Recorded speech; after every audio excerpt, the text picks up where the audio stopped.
¿Sabías que actualmente se piensa que para el año 2050 van a haber más plástico en nuestros océanos que peces?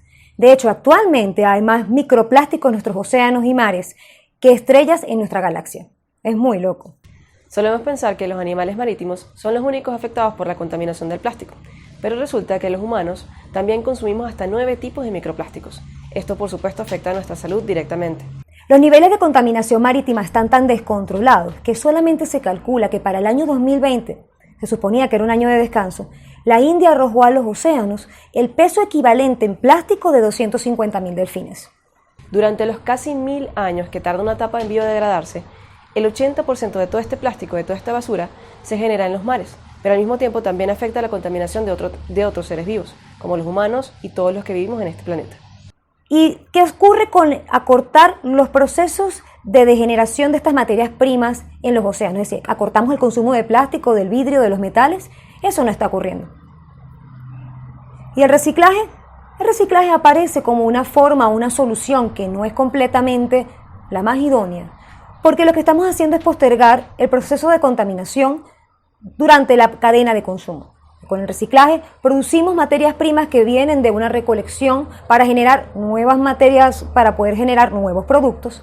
Y esto lo que supone es un postergamiento. Al final, estos productos que salen de la cadena de reciclaje van a generar una contaminación durante aproximadamente 1000 años.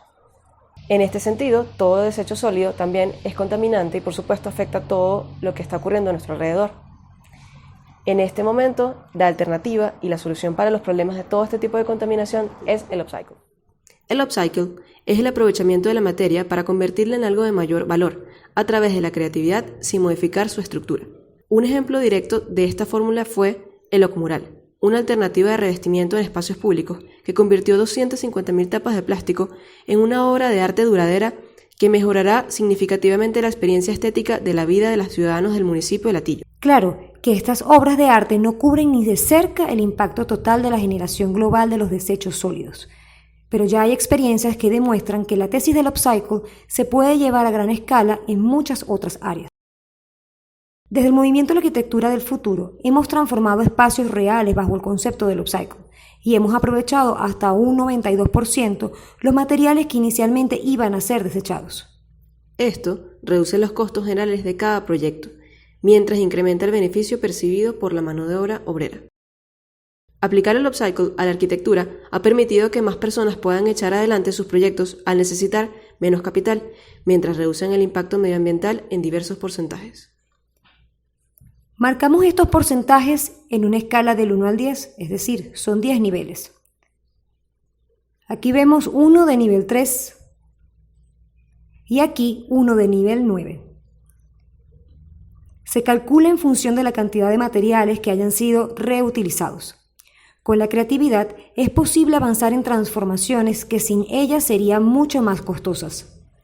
La intención de esta gran iniciativa es generar conciencia acerca del uso y la contaminación del plástico, y por supuesto de todos los desechos sólidos que generamos a lo largo de nuestra vida. Pero también demostrarle al mundo que la contaminación de nuestros ecosistemas, dentro de los mares y los suelos, puede reducirse, puede mermarse y también ahorrar dinero en el proceso, ya que a través de la creatividad podemos alcanzar lo asombroso. ¿Y tú quieres ser parte? ¿Eres upcycler o recycler?